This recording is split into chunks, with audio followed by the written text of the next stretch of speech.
이 시간 우리에게 주신 하나님의 말씀은 마태복음 23장 1절부터 12절입니다. 제가 봉독합니다. 이에 예수께서 무리와 제자들에게 말씀하여 이르시되 서기관들과 바리새인들이 모세의 자리에 앉았으니 그러므로 무엇이든지 그들이 말하는 바는 행하고 지키되 그들이 하는 행위는 본받지 말라.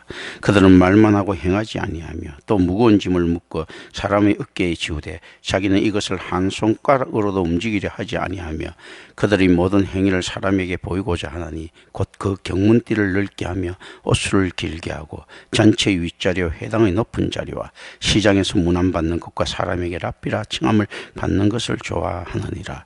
그러나 너희는 랍비라 칭함을 받지 말라. 너희 선생은 하나요 너희는 다 형제니라. 땅에 있는 자를 아버지라 하지 말라. 너희 아버지는 한 분이시니 곧 하늘에 계신 이시니라. 또한 지도자라 칭함을 받지 말라. 너희 지도자는 한 분이시니 곧 그리스도시니라. 너희 중에 큰 자는 너희를 섬기는 자가 되어야 하리라. 누구든지 자기를 높이는 자는 낮아지고 누구든지 자기를 낮추는 자는 높아지리라. 아멘. 바리새파와 서기관들은 성경을 해석하는 자신들이 전통이 모세의 가르침에 기초하고 있다고 믿고 있었습니다. 그리고 자신들은 자기 시대를 위한 모세의 후계자라고 자처했습니다. 실질적으로 이런 것들은 다 일리가 있는 소리들이죠. 그리고 이제 바리새파 자체가 바리새파라고 하죠. 이거 경건한 것을 추구하는 하시딤에서부터 이제 개혁적으로 일어난 이제 무브먼트들입니다. 이 이스라엘이 자꾸 이게 부패하고 하니까 이제 이 경건을 자꾸 이렇게 나타나죠. 우리가 캐톨릭이 타락하니까 이 개신교의 형태가 원래의 것을 회복하여 나타났듯이 우리 개신교는 캐톨릭을 이은 것이 아니고 캐톨릭과 다른 종교다. 왜냐하면 캐톨릭이 성경으로부터 출발하지 못했다면 우리는 성경으로부터 출발한다고 다시 성경으로 돌아간다고 했는 것인데 과연 그런가? 오늘날 개신교의 형태를 보면 그리고 실질적으로 성경을 해석할 수 있는 능력을 보면 그러지 못합니다. 실제 캐톨릭도 성경에서 출발하지 못했다면 사실은 개신교도 어떤 부분에서는 제가 볼 때는 성경에서 출발하지 못했기 때문에 이런 오류를 범하고 있는 것입니다. 켈빈의 기독교 강요라고 하는 이 교리에서 출발하면 안 되는 거거든요. 이 기독교 강요가 됐던 헤르만 바빙크의 개혁 교의학이 됐던 제가 요번에 지방에 내려가면서 저 고신청 목사한테도 이야기하고 또 지금 이동준 목사하고도 같이 이야기를 했지만 이 신학책의 능력이라든지 가치라든지 성경을 해석할 수 있는 능력은 어느 정도인가 했을 때 우리가 ABC다 보통 보면 기초를 이야기할 때죠. 그런데 제가 볼 때는 A도 되지 않는다. 신학이라고 하는 파편적인 것을 가지고 성경의 전체를 해석하려고 하면 안 됩니다. 성경 전체에서 나온 신학이라고 하는 파편적인 것, 이 신학이 왜 필요한가 했을 때 성경에 들어가기 위한 기초적인 것으로 신조나 신학이 굉장히 유익하죠. 그래서 들어가는 것인데 이걸 가지고 전체 성경을 갖다가 해석하려고 하면 부분을 가지고 전체를 해석하려고 하는 오류를 범하는 것이죠. 부분의 합은 아무리 커도 전체보다는 적다라고 하죠. 그리고 전체는 홀리즘 같은 거죠. 전체론적인 것. 전체는 부분이 가지지 못하는 또 다른 것들을 가지고 있다라고 이야기하죠. 그러니까 성경의 풍성함을 가지고 왜 그런 신학이 나왔는가를 갖다 유추해 나가야 되는데 그리고 유추할 필요도 없습니다. 하다 보면 그냥 포함돼서 나가는 것인데 임마누엘 교회 성경 해석에는 당연히 그 모든 고급적인 신학적인 것들이 다 포함되어 있지 않습니까? 역사적인 것들이 다 포함되어 있고 그랬는데 신학으로부터 성경을 끼워 맞추려고 하니까 이 오류가 났단 말이죠. 루트의 이신칭의만 가지고 그 파편적인만 가지고 들어가려고 하니까 힘들었고요. 켈빈의 기독교 강요 가지고 들어가려고 하니까 오늘날 개혁신학도 성경으로부터 출발하지 못하는 오류를 좀 범하고 있는 부분들이 있다. 그리고 캐톨릭이 출발점이 콘스탄틴의 야만과 맞물려 있었고 또 재래의식이라든지 성전의 권위에 상당 부분 맞춰져 있기 때문에 그는 어쩔 수 없이 미신으로 흐를 수밖에 없는 구조들을 가지고 있는데 오늘날 개신교는 캐톨릭보다 좀 낫다고 하는 것은 신학에서 성경으로 돌아가려고 하는 우상을 세웠다는 겁니다. 그러니까 성경의 풍성함이 가미되지 않는 신학이라고 하는 것은 그건 이단이죠. 어떤 경건한 신학도 마찬가지입니다. 이제 이런 것들을 우리 좀 생각합니다. 그러니까 이들이 이야기하는 것들이 모세의 후손을 자처하고 모세의 율법을 해석한다는 부분에서는 이건 오히려 지금보다 훨씬 더 정직한 모습들입니다. 우리는 지금 어떻게 이야기를 합니까? 켈빈주의를 가지고 성경을 해석하려고 하죠. 이들은 어떤 이야기를 합니까? 모세를 가지고 지금 우리가 말하고 있는 거라고 이야기하죠. 오늘날 정통신학자들은 어떻게 이야기합니까? 야, 나는 그래 개혁신학을 가지고 성경에 들어가 하는 오류를 범하죠. 이들은 적어도 이런 이야기는 안 하죠. 우리는 바리새주의를 가지고 모세오경을 해석해라고 이야기는 안 합니다. 모세오경의 내용을 우리가 해석하는 우리의 입장, 경건한 바리새주의를 갖다 지향한다라고 하는 거죠. 그렇다면 우리도 어떻게 이야기해야 됩니까? 성경에 돌아가서 성경을 올바로 해석하는 개혁주의적 노선을 가지고 있다라고 이야기해야지, 개혁주의적 신앙을 가지고 성경을 해석한다라고 하는 이런 엉터리를 가지고 가면 안 된다는 이야기입니다. 그런데 이런 이자들이 모세오경을 가지고 했기 때문에 예수님께서 이렇게 이야기를 하는 겁니다. 모세오경은 성경이다. 그러니까 이게 대해서는 권위는 따라야 된다는 거죠.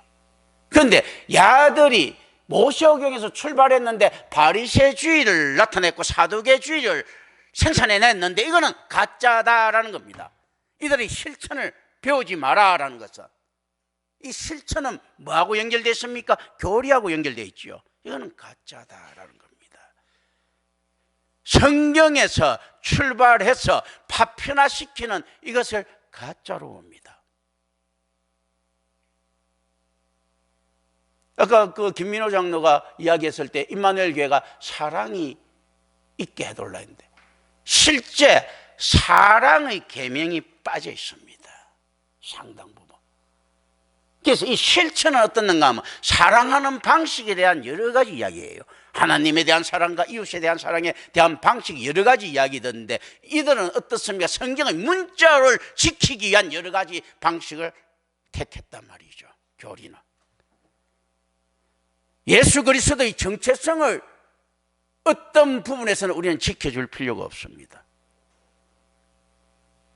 우리 실천은 어떻게 따라야 되는가 하면요, 우리 주님, 우리 구세주입니다 하는 주를, 우리 예수 그리스도를 주로 고백하는 이것이 우리 구원의 필수 요건이기도 하지만 실질적으로 필수 요건은 무엇인가 할 때요, 우리가 사랑하고 있습니다라는 이 실천입니다. 왜냐하면요, 이 실천을 통할 때 비로소 주님이 우리 주 예수 그리스도를 주로 고백하는 그 신앙이 토대가 되어 있다는 것이 증명되기 때문이거든요.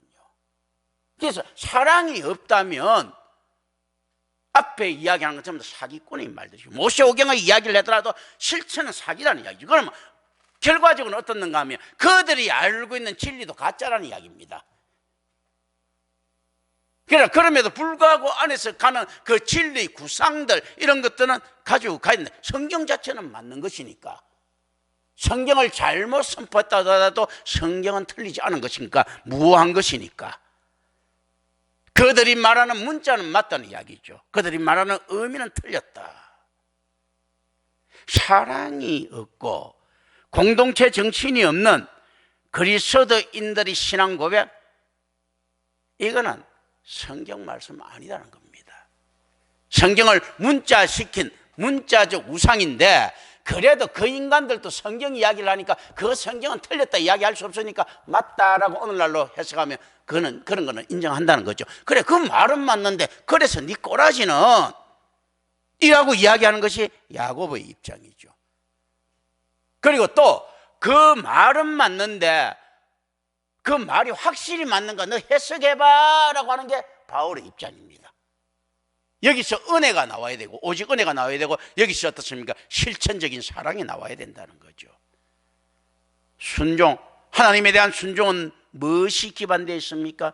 하나님에 대한 사랑이 기반되어 있죠. 성도들의 교제는 무엇이 기반이 되어 있습니까? 내 이웃에 대한 사랑이 기반이 되어 있죠. 이런 것들을 생각하면서 우리는 성경에 좀 들어갈 수 있어야 될 것입니다. 이 무거운 짐이라는 것, 이런 말이 나오면 이 사랑에 대한 인식을 굉장히 적극적으로 가져가야 될 필요가 있다. 이 점은 무엇이든지라는 말과 행하고 지키되라는 두 개의 비슷한 동사들에 의해서 절대적으로 강조됩니다. 이를 가르침을 따라야 한다라는 말. 그러나 이 강력한 단언이 사실이라기보다는 원칙적인 성인이라는 점은 마태복음 13장 33절에서 특별히 예수님께서 바리새인들이 발을 분명하게 거부하시는 마태복음 16장 22절에서 명백하게 나타나고 있습니다. 이 진술이 반어적, 풍자적 결론이라기보다 모세 율법에 대한 예수님의 충성을 확인하고자 하는 마태의 관심과 더욱더 일치시키고 있습니다. 바리새인들에 대한 최초의 비난은 그들의 말과 행동 간의 모순을 포함합니다. 따라서 그들의 말은 따를 수 있지만 그들의 행위는 따를 필요가 없다라고 이야기를 합니다. 오늘날 우리는 어떻습니까? 귀만 열린 기독교인, 가슴이 뜨거워지는데 그 뜨거운 가슴은 억지로 자기 의지를 누리고 개차반처럼 살아가고 있는 그리스도인, 내 가족의 안위를 위해서 내 한 몸, 그리스도의 사랑을 깨달았는데 내 한 몸 몸 바쳐갖고 사랑 안 하고 눈 꼭 감고 내 가족만 챙기겠다고 하는 그 거룩한 이기심, 그 희생적인 이기심, 이것을 사랑으로 생각합니까? 아유, 그래 내가 성경 뜻은 알겠어. 그런데 이렇게 되면 내 가족을 내가 덜 돌볼 수 있으니까 나는 내 가족을 위해서 희생을 할래. 아유, 그러니까 나 성경 말 다 깨달았는데 아유, 나는 이 사랑 이거 내가 해야 되는 걸 알면서도 나는 내 가족을 위해서 희생한 위대한 가장이야. 혹시 이렇게 착각하고 계시는, 제가 반어적인 표현이고 과장된 표현일 것 같아도요, 절대 과장되지 않고 반어적인 표현이 아니고 오히려 축소된 표현들입니다. 그 안엔 자기 이기심이 들어가 있고요, 만몬에 대해서 만몬에 빠지면 안 되죠 하면서 돈에 환장한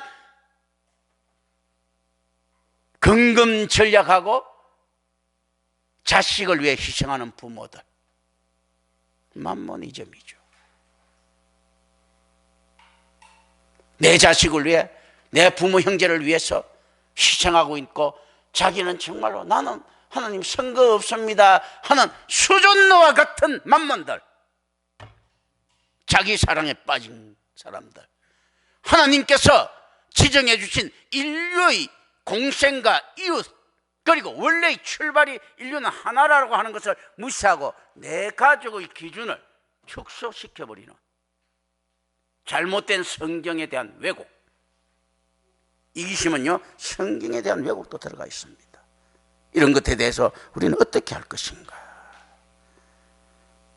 여기서 생각합니다. 제가 이번에 시를 하나 올렸죠. 저번에 시를 올린 거 그 강화 보니까 안에 빠져 있는 것들이 있어갖고 다시 이제 올린 게 있는데 이게 올린 게 우연이 아니라고 보고, 제가 올린 것들이 사회적인 민주화 운동 이걸 하면서 목숨 바칠 줄 아는 게 숭고한 희생처럼 생각하는 놈들이, 만약에 진짜 민족을 위해서 목숨을 바쳐서 민족주의 운동을 할 수 있는 놈 같으면 과연 가족 이기주의에 빠질 수 있었겠는가?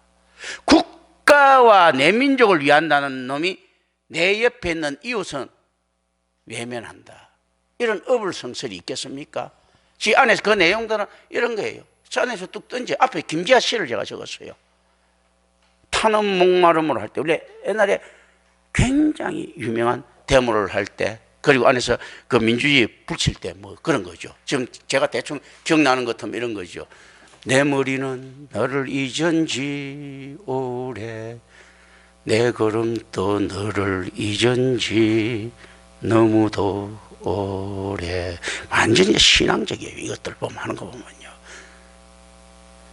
오직 한마디 타는 가슴 속 목마름의 기억이, 내 이름을 남몰래 선다.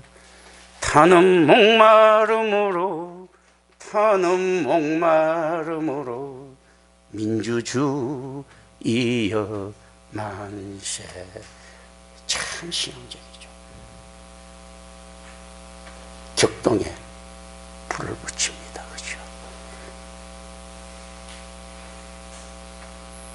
걸어오는 저 푸른 자유의 추억.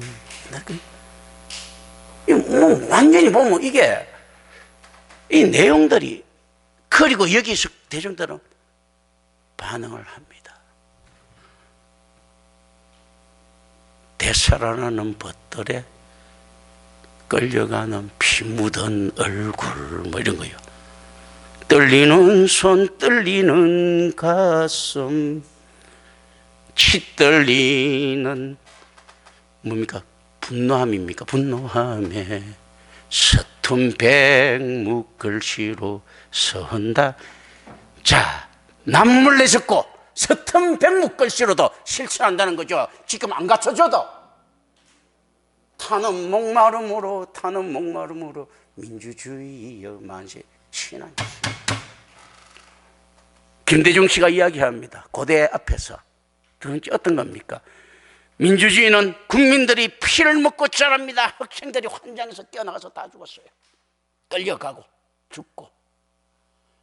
김영삼이가 이야기합니다. 당모가지는 비틀어도 새벽이 온다. 모든 국민들이 민주주의 새벽이 오는 그날을 갖다가 손꼽아 기다렸습니다.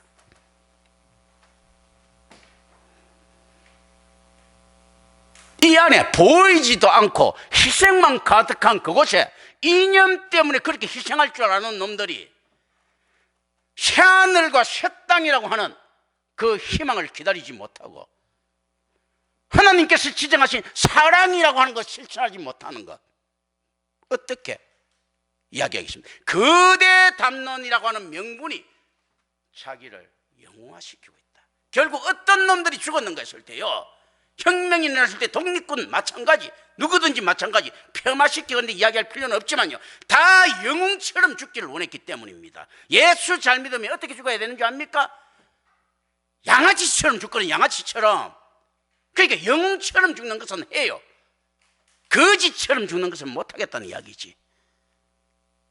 근데 이웃 사랑에 대한 실천은 어떻습니까? 이웃이 나보다 더 잘 됐으면 좋겠다는 것이 기본적으로 깔려 있다면 이웃보다 내가 덜 영웅이 돼야지. 내 이웃보다 내가 거지가 된다고 해서 무엇이 억울합니까? 그런데 내 이웃보다 더 영웅이 되는 죽음은 택하는 겁니다. 그리고 강교한 놈들은 뒤에 숨죠. 보내놓고 자기들은 뒤에 다 숨고 있습니다. 옛날에 학생회장 했고 총학생회장 했는데 특징들이 뭡니까? 정부와 짜고 안에 들어가더라도 결탁해가 금방 나옵니다. 애매하게 들어간 이름 없는 놈들, 끌려 들어간 머리 숫자 채운 놈들 직살나게 고문당하고 나옵니다. 그리고 이들이 또 나중에 훈장처럼 별다른 것처럼 나와갖고 국회의원도 되고 뭐도 되고 다 하죠. 직장자도 보장받습니다. 이명박이처럼. 총학생회장 하고 난 다음에 뭐 박정희가 이명박이는 안다 뭐 이렇게 말하면 정조희가 갖다 썼다는데, 정조희가 박정희한테 그렇게 충성한 인간인데 과연 박정희 대통령이 싫었으면 그걸 썼겠습니까? 짜고 치는 고소톱들. 그렇게 그런 짓거리를 하면서 과연 우리가 그리스도의 신앙을 위해서 얼마나 헌신되어 있는가. 종교가 되어버렸죠. 종교. 자유와 평등이라고 하는 교리를 가지고. 그런데 공산주의도 인간의 능력으로 지켜질 수 없는 것이라면 자유와 평등도 인간의 능력으로 지켜질 수 없습니다. 평등이 지켜주고 있는 자유시장 경쟁체제가 어디 있습니까? 자유가 지키지는 있지 않습니까? 제도화된 국가가 어디 있습니까?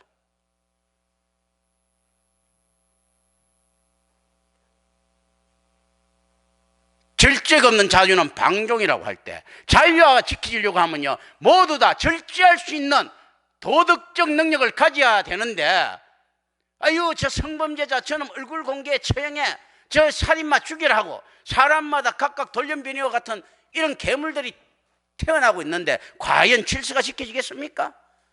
질서가 지켜지지 않는데 어떻게 자유가 지켜질 수 있겠습니까? 질서가 지키지 않으면 구속이 따라야죠. 자유를 지키기 위해서 구속한다, 이 자체부터가 벌써 모순 아닙니까? 진리가 너희를 자유케 한다니까 마귀 새끼가 세상의 질서를 가지고 진리의 질서를 이야기하고 모두 사랑하라라고 하는 평등이, 하나님의 평등이 선포되니까 세상에 평등이 지켜질 것처럼 진보는 평등을 이야기하고 보수는 자유를 이야기하고 있습니까? 그리고 이들이 안 지키지고 지키기 힘든 성경의 진리보다 지켜질 수 있는 보수와 진보라고 하는 교리가 더 낫다라고 하고 눈에 보이지 않는 하나님의 통치보다 예수 그리스도의 세계보다 눈에 보이는 민주주의라는 성경을 가지고 싶어하는 이 꼬라지들.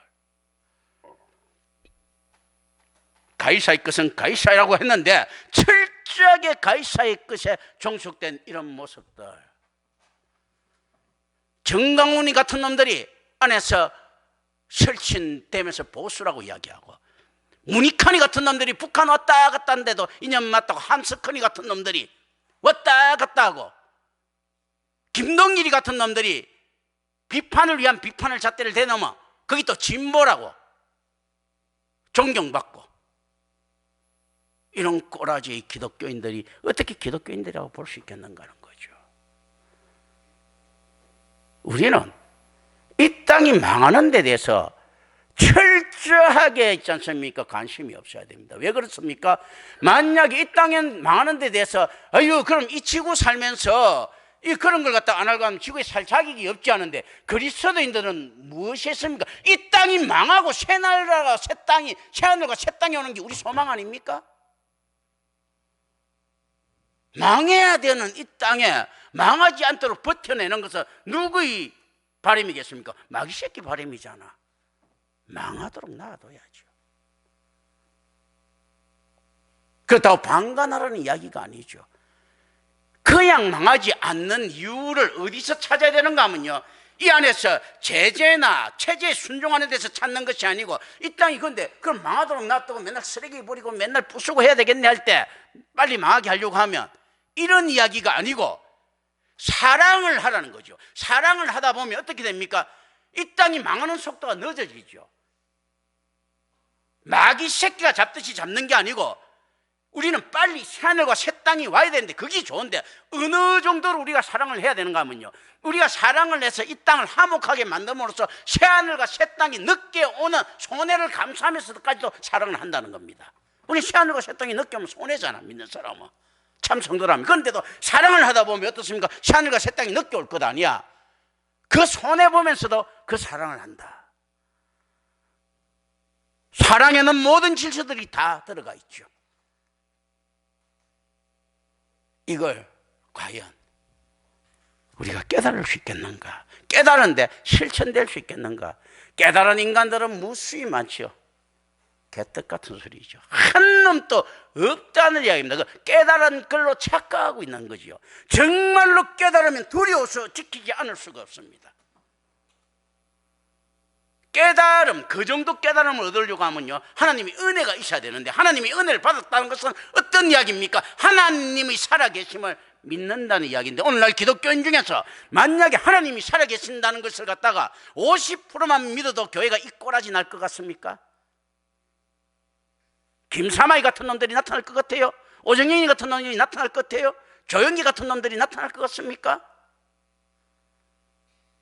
한경직이 같은 놈들이 나타날 것 같습니까?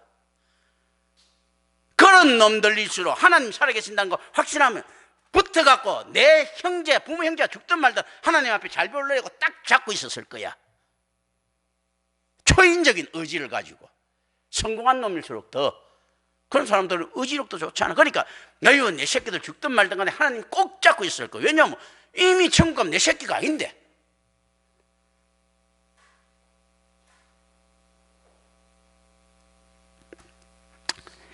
예수님의 말씀에는 바리새인들이 가르침에 부담이 되는 특성과 이 점에 대한 바리새인들의 무감각함에 대한 비판이 포함되어 있습니다. 무거운 짐. 자, 새하늘과 새 땅을 믿고요, 천국의 소망을 가지마 무거운 짐을 지가 지겠습니까? 남이 지게 하겠습니까? 얼른 지가 지지. 그런데 이놈들은 어떻습니까? 남을 자꾸 지게 하는 특징들이 있다.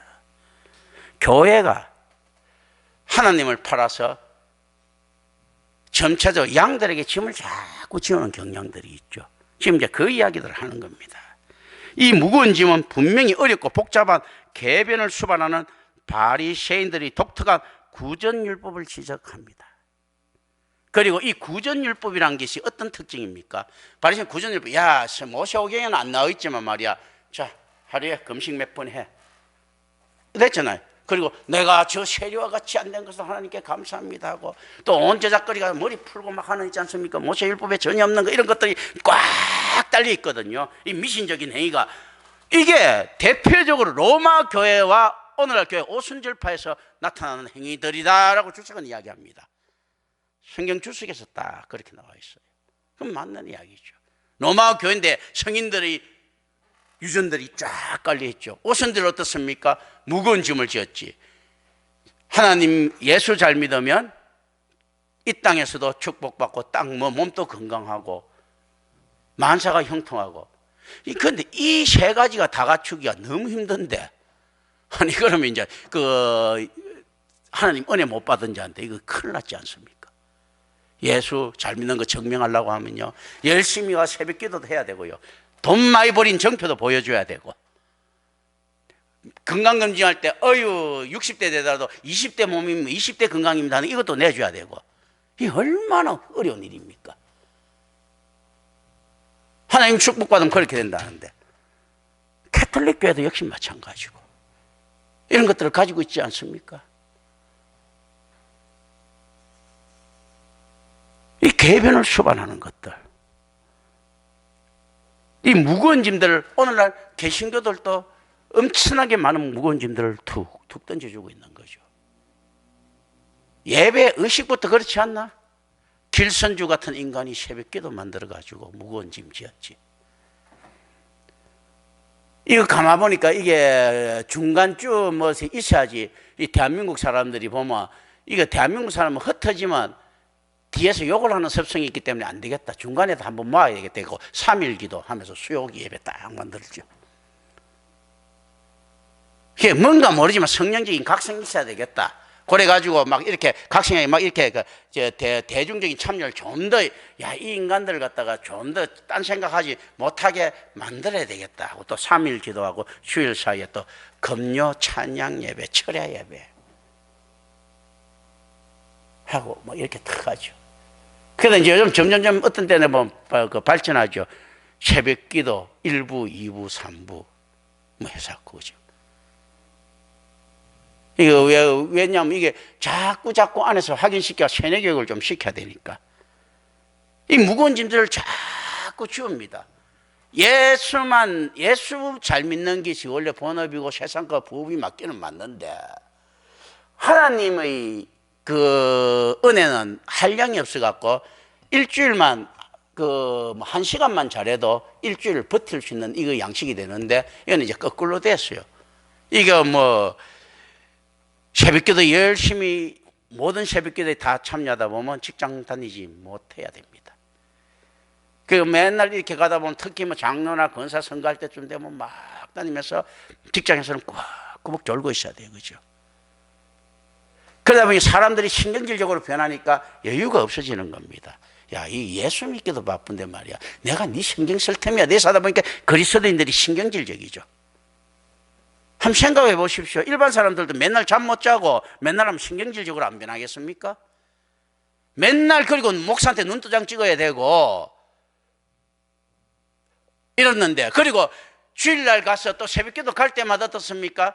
방긋방긋 웃고 안에서 속에 열불 터지도 그래야 되는데 얼마나 스트레스 받겠어. 그러니까 세상 사람 만날 때 조금이라도 손해 안 볼라 하지. 성격 좋은 사람들도 그런 거 몇 년만 하게 되면 이게 스트레스가 쌓여가지고 얼마나 사회사람들, 그러니까 예술쟁이들 만나보면 더 성격 나쁘다는 게 내가 볼 때는 너무 노동을 많이 해서 그래. 무거운 짐을 많이 져가지고 새벽에 잠 못 자고 하면 사람이 신경질적으로 변하죠. 그죠? 그렇지 않겠습니까? 그렇게 만들어. 그 세상에 신경질적으로 변해도 상관없는 거예요. 교회에 충성만 하면 되는 거예요. 그리고 그걸 갖다가 어떻게 이야기하면 인내처럼 보는 거죠. 속에서 열받아도 웃으면서 목사에게 충성할 수 있는 그 인내심들. 그거 이제 성도의 견인처럼 돼 있는 거지. 이런 것들을 우리는 어떻게 생각할 것인가? 이 서기관의 벽교는 일상생활에 가하는 실질적인 실천적 요구입니다. 오늘날 우리도 똑같이 실질적인 실천적 요구들이에요.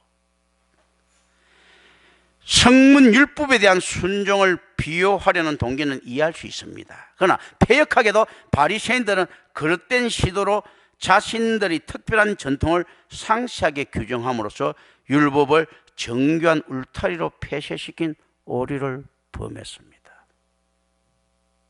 오늘날 성경 개뿔도 모르면 됩니다. 몰라도 목사할 수 있어요.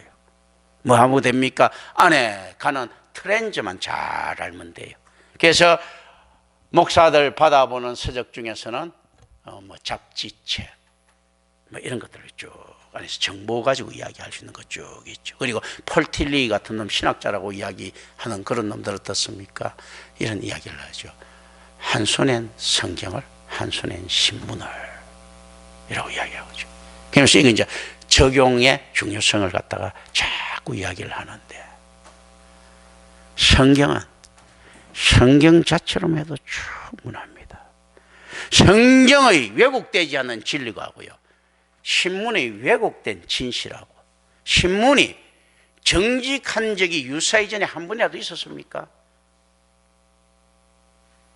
정직한 것이 아니고 비슷한 거죠. 교묘하게 진실을 이야기하는데 많은 것들이 감춰집니까? 비슷하게 만들어 현혹시키죠. 비슷하다는 것을 뭐라고 우리는 이야기합니까? 사입이라고 하죠. 사입이 비슷한 거. 세상을 알리는 데 있어서 우리는 사입이 이단에 익숙해져 있는데 누가 그 역할을 감당하고 있었습니까? 신문이죠. 그 기자가 어느 당에 속해 있느냐에 따라서 다르고, 그 사업체가 돈을, 봉투를 얼마나 주느냐에 따라 다르고, 역사상 신문이 진실을 밝힌 적은 제가 볼 때는 한 번도 없다고 저는 생각합니다. 거짓말이 섞인 진실만을 이야기했을 거예요. 그렇다고 공헌이 없는 것이 아닌 것이 있죠. 어쨌든 간에 그 팩트를 전달하는 방식에 있어서 어느 정도 팩트는 전달되고 있었으니까, 그래서 처리한 걸 갖다가 신문의 공적이라고 이야기를 하죠. 근데 실제 신문에 적힌 내용과 그 현장에 가서 들어보는 이야기는 판이하게 다를 때가 많죠. 그러나 비슷한 건 어떻습니까? 그 유사 상품들은 있었던 거예요. 그 유사 사건들은 있었고. 그래서 인간은 어떤 걸 가지고 판단합니까? 유사한 걸 가지고 판단합니다. 언론이 누구한테 장악되어 있었나에 따라서 언론의 보도가 다르다는 걸 모든 국민들이 다 알면서도 그 언론을 믿고 싶어 합니다. 왜냐하면 그것 말고는 방법이 없으니까. 그렇다면 성경을 안 믿는 것은 성경 말고 구원의 방법이 있다고 믿기 때문에 안 믿는 것 아닙니까?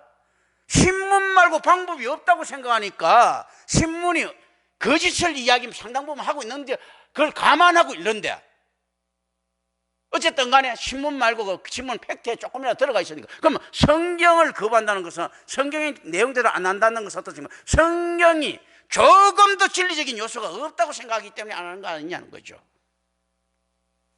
조금이라도 있다고 생각할 때 신문도 들여다보는 인간들이, 그리고 그 말 따라서 여론도 형성되는데, 내가 혹시 속고 있을 것이라는 불안감을 가지고도 그걸 갖다가 믿고 여론을 형성하는데, 성경의 말을 외면한다는 것은 이건 성경에는 진리가 0.1%도 없다 라고 생각했기 때문에 나오는 행동들 아닙니까? 실제 아니요, 그런 건 아니죠. 너무 비약시키라고 생각하는 것 아닙니까? 라고 이야기할 때 문학적으로는 그럴 수 있습니다. 실천적으로는 제 말이 맞습니다. 그렇다면 문학적으로 그럴 수 있는 게 중요합니까? 실천적으로 그런 게 중요합니까? 이놈들이 하는 거 실천적으로는 따르지 마라. 문학적으로는 어떻습니까? 문학적으로는 들어라. 실천적으로는 따르지 마라. 예수님께서 이야기하죠. 그럼 오늘날 교회나 교인들 문학적으로 성경이 진리입니다 이야기하는 이 이야기를 내가 들어야 되겠습니까? 하는 꼬라지 보니까 실천적으로 성경의 진리를 하나도 믿지 않고 있다는 이 사실에 내가 집중해야 되겠습니까? 여러분들은 어떻게 생각합니까? 과연 여기 있는 여러분들은 그게 자유롭습니까?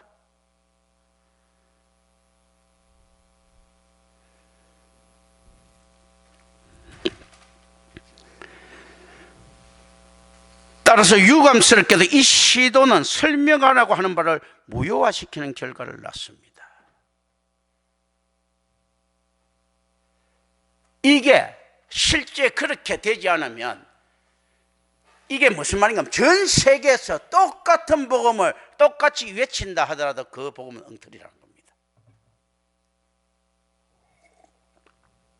여기서 바리새인들 무효화시키려고 하는 예수님의 이 작업은 오늘날 똑같이 적용됩니다.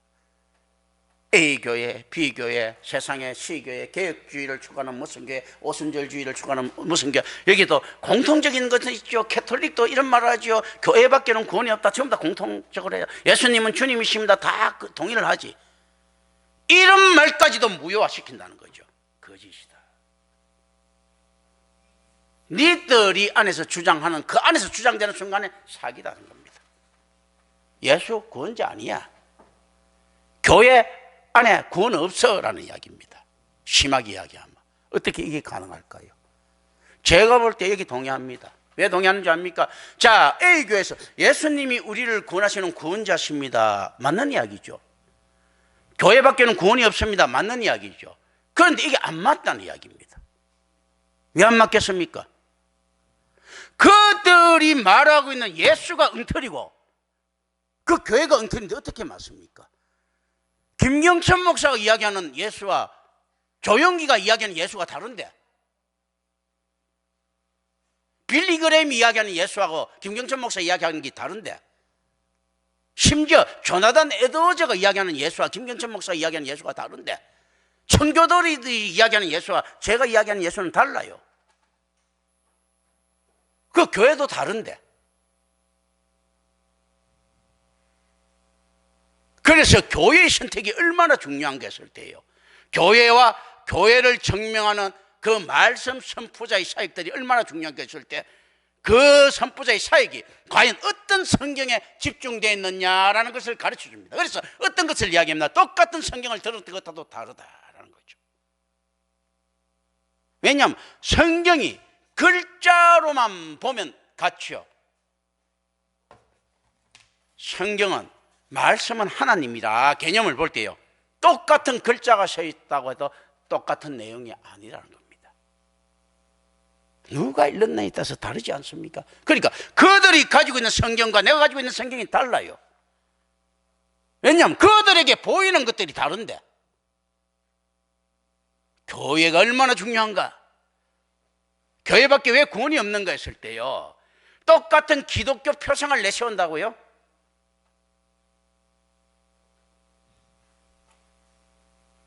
저는 어떤 면에서 이야기하면 대한예수교 장로회 뭐 이런 것들이 사실 딱 싫은데 내가 어쩔 수 없이 따라갑니다. 무슨 예수교가 있고 장로회가 있습니까? 실제로 이단들이 먼저 사용했기 때문에 그렇죠. 메시아교가 있어야죠. 메시아교가. 예수도 애매하지 않습니까? 인자이신 예수가 그리스도인 예수 애매합니다, 사실은. 그래서 그런데 그리스도교 하는 거 이단들이 있지 않습니까? 애매한 거예요, 사실은.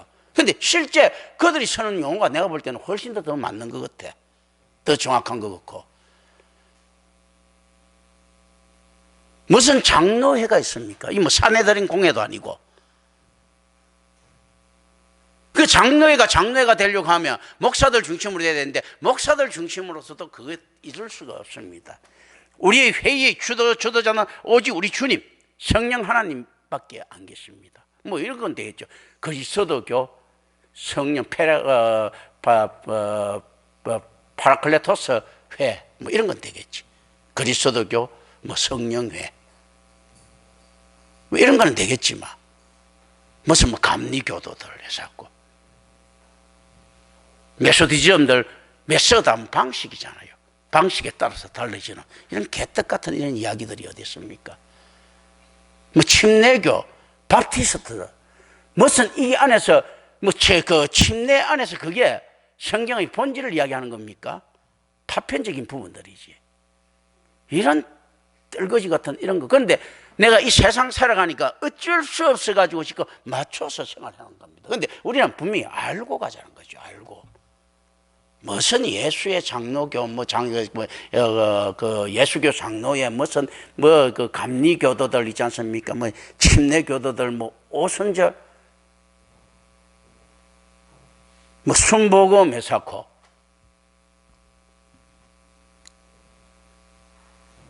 복음은 지금 한번 물어봅니다. 우리가 얼마나 이렇게 가는가? 복음은 신앙입니까? 하나님이 신앙입니까? 복음이 신앙입니까? 복음은 신앙에 가는 길을 가르쳐 주는 길이죠. 정확하게 이야기하면. 복음마저도 우상이 되면 안 되는데, 인자이신 예수마저도 우상되면 안 되는데 너무 많은 우상을 씌워버렸습니다. 복음이 무슨 신앙입니까? 냉철하게 따지면 하나님을 믿는 것이 신앙입니다. 이거 그게 복음 아닙니까? 그렇게 우리가 문학적으로 이야기하면 복음 맞죠. 그런데 복음이 그렇다면 그건 틀린 거죠. 안에서 이게 복음 같으면 복음은 어떤 게 복음입니까? 냉철하게 이야기하면 하나님의 은혜가 복음입니다. 예수 그리스도가 가지고 있었던 아버지라고 불렀던 그게 복음이죠. 왜냐하면 인간으로부터 비롯된 모든 것, 하나님으로부터 떨어져 나온 모든 것들 자체도 하나님을 표현하기는 부족하다. 그러나 그것 말고는 하나님을 표현할 방식은 없다. 아유, 우리 내 복음신앙을 가지고 있습니다 했을 때 어떻게 보면 그것도 무례한 소리입니다. 복음신앙이 아니고요, 하나님을 믿는 신앙. 아유, 그게 복음신앙하고 같은 것 아닙니까? 할 때요, 하나님이 복음 정도밖에 안 된다, 이것이요. 이런 것. 그러나 이거는 이제 어느 정도 말장난적인 요소들이 있습니다. 의미로 가져가는 겁니다. 그 안에 마음에서는 어떻습니까? 하나님을 믿는 신앙에 이런 깊은 상승을 가지고 가면서